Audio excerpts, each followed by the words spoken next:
আমরা ঈদে মিলাদুন্নবী আনন্দের সাথে পালন করি। এই কারণে আমাদের কর্মকাণ্ড দেখে রাসূল যদি খুশি হন তাহলে আমাদের অভাব থাকবে না, আমাদের কষ্ট থাকবে না, আমাদের দুঃখ থাকবে না। তিনি জগতের রহমত লিল আলামিনকে যদি আমরা খুশি করতে পারি, রাব্বুল আলামিন আমাদের প্রতি খুশি হবেন।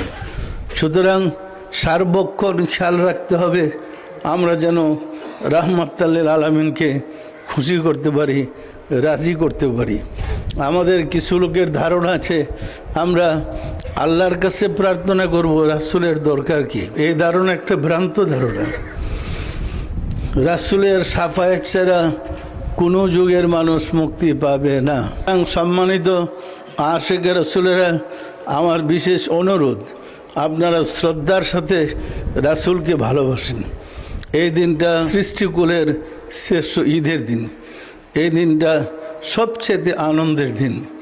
এই আনন্দের দিনে আনন্দ করলেই আল্লাহ খুশি। আমরা এক মাস সিয়াম সাধনার পরে যখন অনুমতি পাই যে রোজা ভঙ্গের, তখন আমরা ঈদ করি। সেটা হলো ঈদের আনন্দ, যে দিনের বেলা খাওয়ার অনুমতি পাইলাম। আর মানুষের পরিবর্তে পশু কুরবানি করতে পারি ঈদুল আজহা। মানুষকে কুরবানি দিতে হয় না, পশু কুরবানি দেওয়ার অনুমতি পাইলাম। সেটা হলো ঈদুল আজহার দিন, সেটা আমরা আনন্দ করি। আর এটা এমন একটা অনুষ্ঠানের দিন যে অনুষ্ঠান কুল কায়নাতের রহমত লিল আলামিনের শুভ জন্মদিন।